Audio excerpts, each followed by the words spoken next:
Stay frosty and head over to EasyMut.com for the cheapest MUT coins on the market. And when I say cheapest, I mean it. We're talking 1 million coins for around $40. Use code DIRECTOR for 5% off. Kia ora, brothers. What's up? It's the Director. Chargers fans, I feel that we have a valuable learning opportunity sitting in front of us after the Super Bowl. And of course, I'm talking about the epic butt whooping that the Buccaneers delivered on the Kansas City Chiefs. You know, I don't think I've been as entertained by a defense in the Super Bowl in a very, very long time. And let's be honest, guys, we live in the AFC West, okay? To make it through the playoffs, to make it into a Super Bowl, we're going to have to go through the Kansas City Chiefs, which in some aspects were kind of exposed this last weekend. 9-31 defeat over the Bucs. The Kansas City Chiefs really couldn't figure anything out versus this elite Tampa Bay Buccaneers defense. And I feel like the Chargers, in a situation right now where we're transitioning from, let's say, Anthony Lynn to Brandon Staley, maybe more defensive oriented, we're going to see some shifts. We're going to see some things change. And I want to see things change in the direction of what I saw with the Tampa Bay Buccaneers defense. Because holy cow, talk about kryptonite, right? Like, talk about the Patrick Mahomes kryptonite in the Tampa Bay Buccaneers defense. So I've identified a few of the players that I feel like really did step up and help out that Tampa Bay Buccaneers defense. And there's actually a lot of them entering free agency that the Chargers could definitely pursue. Can you imagine Patrick Mahomes going through all of that in the Super Bowl just to see those same players, a lot of those same players, come to the Chargers and wreak havoc in the AFC West? That's interesting. Now, again, the Chargers certainly do have cap space to spend, but we're not going to be able to bring the whole Tampa Bay defense over. And I don't think that's absolutely necessary. I think there's a lot of players that can emulate the strategy that the Buccaneers implemented against the Kansas City Chiefs that the Chargers definitely can learn from. Again, this is what the whole episode today is about. What can the Chargers learn from the Tampa Bay Buccaneers Super Bowl defense? Okay? I think it's really important the Chargers pay a lot of attention. I'm sure that Brandon Staley the whole time was sitting there taking notes. You know, like, okay, so Patrick Mahomes running away. Patrick Mahomes, too much pressure. Patrick Mahomes can't figure out this defense. I'm really hoping that some of these steps help the Chargers in stomping the Chiefs next season. So before we do get started, guys, hit us up with a like and sub if you guys do enjoy this content. The small amount of time you guys take to hit the like, sub, and bell notification helps me out a lot. Let's get into this video. Lights, camera, action.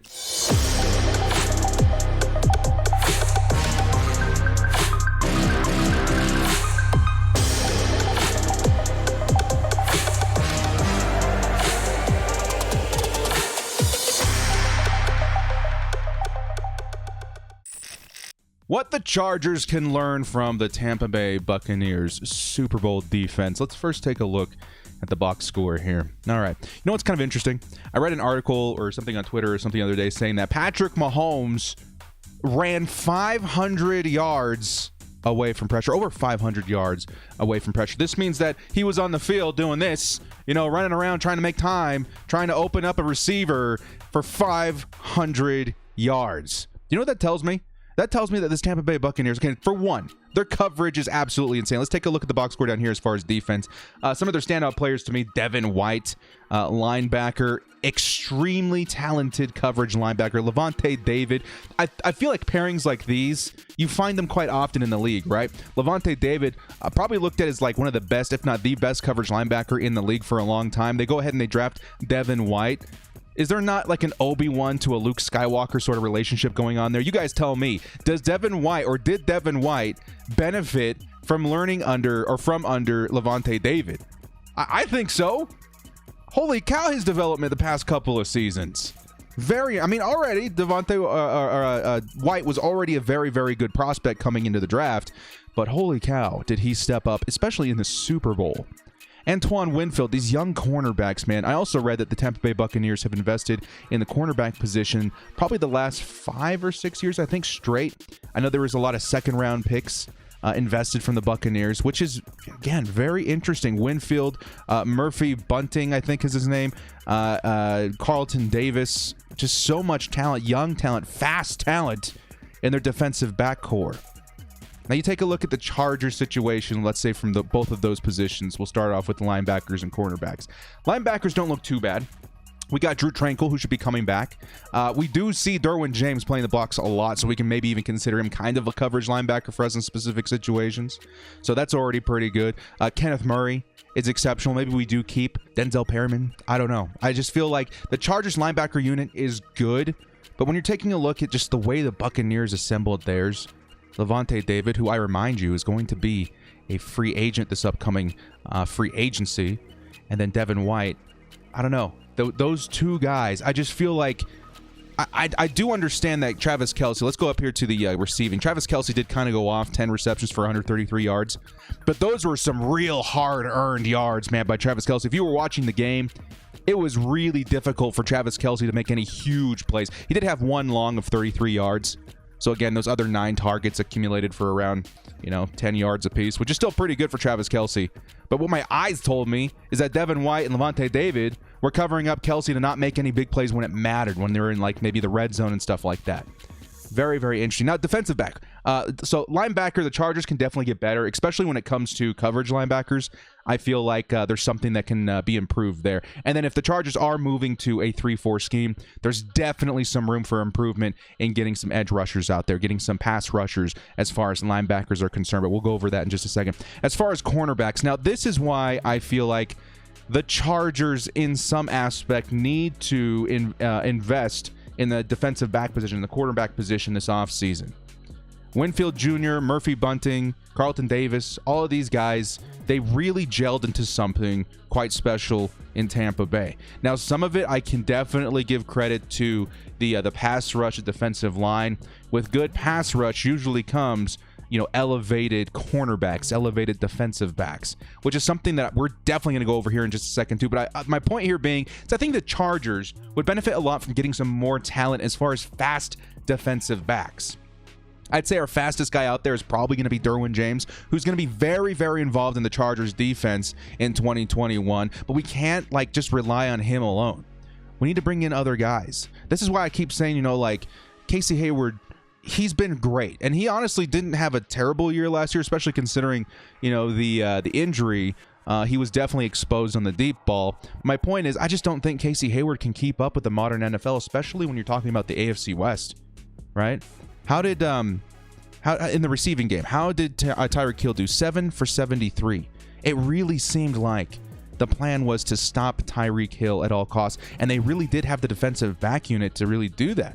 Really fast, speedy, talented cornerbacks that they've been investing slowly but surely and persistently over the last few years in the draft. Very, very impressive. But the biggest thing that really stood out to me in that Super Bowl has to go back to that stat I was talking to you guys about a minute ago. How Patrick Mahomes ran for 500 yards away from pressure. I feel like that's it. It's definitely a combination of all this stuff. Great coverage linebackers, incredible pass rushers, and then really decent cornerbacks, especially speedy cornerbacks, which is I'm going to put an emphasis on, very fast cornerbacks. But to me, it was that pass rush. Holy crap. Now, it didn't accumulate for a ton of sacks. I think, two and a half or something like that. Ndamukong Suh got in for 1.5, so 2 or 3. You got Gill in there, and then Shaq Barrett, Shaq Barrett was all over the place in that game too, right? I just feel like all these things put together is the perfect kryptonite for Patrick Mahomes. But really, again, I really feel like it all started in the trenches. Let's take a look at how the Tampa Bay Buccaneers invested in their positions this season. Okay, we already went over the cornerbacks and stuff. Let me make this bigger so you guys can see. Cornerbacks all look pretty fantastic. Sean Murphy Bunting, Carlton Davis, great. Defensive line, Golston, David. We did see Vita Vea out there as well, by the way. Vita Vea playing fullback, which is absolutely fantastic. I had a lot of fun watching Vita Vea on the field. Look at all these defensive line names out here, man. McClendon, O'Connor, Ndamukong Suh, Vita Vea. Honestly, probably the best pairing in the NFL right now when it comes to interior defensive linemen. Insane. Their inside linebackers, Lavonte David, David White, even Kevin Minter a little bit. Really nice pass coverage linebackers. Deion Buchanan, didn't see much of him. I don't know if he's injured or whatnot. Okay, then we get here to the outside linebacker, Shaq Barrett, who I think was the sack leader in 2019 season. He accumulated for a lot of that pressure on Patrick Mahomes. Patrick Mahomes under pressure. It was amazing to see some of the plays that Patrick Mahomes almost pulled off. You guys remember that one where he like dove, almost like in dodgeball, right? Where he dives for the very last pitch or whatever. Like, it felt like that. Patrick Mahomes almost pulled off a lot of incredible passes, but in the end, he didn't. There's a couple passes like that he couldn't pull off because he had guys like Shaq Barrett screaming in his face. JPP had a great game as well when it comes to causing pressure against Patrick Mahomes. Wow. Right? And I think that's the gist of what I wanted to show you guys. Was any other positions that I was looking at? Wide receivers, obviously amazing. This Tampa Bay Buccaneers team, I think when you take a look at going all in on a season, they went and got Tom Brady. They went and got, a plethora of amazing, talented free agents. They made a run and they made it happen. And I do think a lot of the coaching staff out there, the ownership, knew that it was probably going to be Patrick Mahomes. If they made it to the Super Bowl, it was probably going to be Patrick Mahomes that they had to go through. I think they added the perfect personnel to combat what makes Patrick Mahomes so special. I'm not going to rag on Patrick Mahomes too hard, even though me personally, he does annoy me because I'm a Chargers fan. His smug little, self-entitlement face all the time, which he's earned, I guess, for the most part. But you take a look at Patrick Mahomes, he's a really, really special quarterback. Very difficult to scheme against, right? There's always going to be that kryptonite. And it feels like the Tampa Bay Buccaneers definitely found the right kryptonite against Patrick Mahomes. And again, for the Chargers, why it all comes back down to the Chargers. Why it's so important for the Chargers to learn from this is because if we have a shot at the Super Bowl, which we could, we need to get through Patrick Mahomes and the Kansas City Chiefs. And I do think the blueprint's been laid out for us. So, really quickly, I'll show you guys a couple of the free agents that we could target, maybe a couple of the guys in the draft that we could target, because it might take a few years to get to anywhere near this point. We need a lot of help at cornerback. We need a lot of help at defensive, as far as pass rushers. We got Joey Bosa to build around, which is great. But we also need help at linebacker a little bit, too, when it comes to pass coverage as well, which we can get maybe some of these guys. Some of these guys are free agents, which let's go through that right now. Leonard Williams. Now, I'm going to go through these kind of quick, okay? Just to kind of get your guys' beak wet. You guys can leave, comments in the comment section below of who you would really love to bring in to Los Angeles to try and mimic what the Tampa Bay Buccaneers did. Not even mimic it. I'm not saying 100% it needs to be the Buccaneers defense, but to move in that direction of where we saw success against Patrick Mahomes. So keep that in mind. Leonard Williams had a pretty good season. We can also take a look at market values every now and then, too. I think his is around $11 million a year, which it is. Leonard Williams, of course, of the New York Giants. He'd be a pretty nice ad, okay? And again, we're talking about defensive end. We could definitely start, I guess, Jared Tillery opposite of Joey Bosa if we do let go of Melvin Ingram. But I don't think Jared Tillery is going to be enough. You know what I mean? I don't know what to do with Jared Tillery if I'm being quite honest with you. I'm not quite sure how his development's going to look. Do I want to risk this upcoming season, the sophomore season of Justin Herbert with Jared Tillery? You tell me. Jadeveon Clowney. Here's one that I know a lot of you guys are going to have some pushback on. But again, my point in the last time I brought him up was the fact that nobody wanted Leonard Floyd when he was a bust with the Bears. And now that he has gone through the Brandon Staley system, everybody wants him. I think he's got a market value of like $16 million annually. You know what the difference is here with Jadeveon Clowney and Leonard Floyd? Much cheaper. Much cheaper. And I see the same potential in Jadeveon Clowney to see a resurrection in production as I did with Leonard Floyd. Brandon Staley's the kind of guy that brings that sort of thing out of his players. So we can get a really cheap contract with Jadeveon Clowney, who possesses all the physical traits. The one thing I'm not super confident in is his injury concern, which again, for Chargers fans, is a big concern, probably bigger than other teams. But still, the potential for a very cheap, very similar productivity as we saw out of Leonard Floyd last season, we can get that out of Jadeveon Clowney. I truly believe that. We also got Justin Houston, maybe a little bit older, 32 years old, coming up on 33. He could definitely help transition into that 4 or 3-4 scheme. Yannick Ngakoue, I like this prospect a lot. 25 years old, definitely a force out there. Let's see, how much would Yannick Ngakoue be commanding if he moved on? $15.5 million. You got to remember that, though, guys. There's got to be a way for the Chargers, Coupon Tom, in conjunction with Brandon Staley being able to bring the best out of his players, that maybe we can avoid huge mega contracts like this and get the most out of guys like Jadeveon Clowney. Okay, because we need a lot of help. I think the defense. I want that pass rush to improve the next season. Everson Griffin, who bounced around the league this last season too, he's not bad. He's a free agent in 2021. We got Takaris McKinley.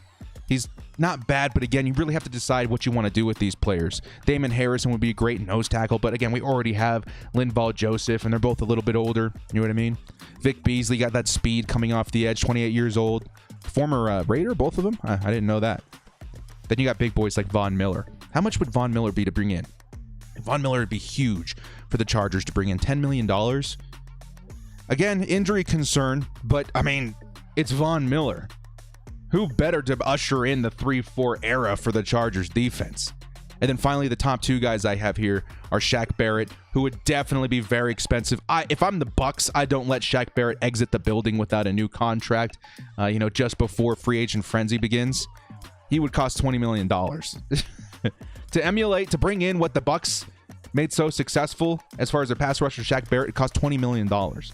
That'd be a big chunk of our cap this season. Of course, it would be, structured in a way where it doesn't take a lot of cap in 2021, but that'd be a huge contract. But Lavonte David's the other guy I feel like the Chargers could definitely realistically bring in.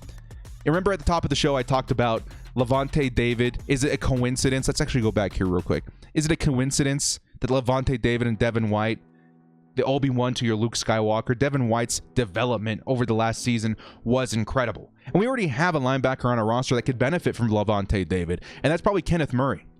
Kenneth Murray, not the greatest pass coverage linebacker, but when you bring in Obi-Wan Lavonte David Kenobi to show him the ropes, maybe we get a dual threat in Kenneth Murray after a couple of seasons. That'd be insane. So those are just some of the free agents. And there's also guys that definitely we're talking might get cut. There's going to be a lot of cap casualties this year, guys, with how low we're expecting to see the NFL cap this season. We might see guys, again, like J.J. Watt that might be unhappy and leave their teams. I'm a huge fan of J.J. Watt to the Chargers, really. So let me know in the comment section which guys you guys would like to see. And then finally, just real quick, because this video is getting a little long, there are some great prospects coming in from the draft that I think the Chargers should have their eye on. Christian Barmore would be incredible. Tommy Togiai, Nixon. Shelvin's a human monster. He's huge. He'd be incredible. There's a lot of guys that I feel like the Chargers could, and let's actually go here to edge as well. Don't be surprised, guys, if the Chargers decide at pick number 13, maybe the guy's going to be Kwity Paye, especially from what we saw in the Super Bowl, or Joseph Asai.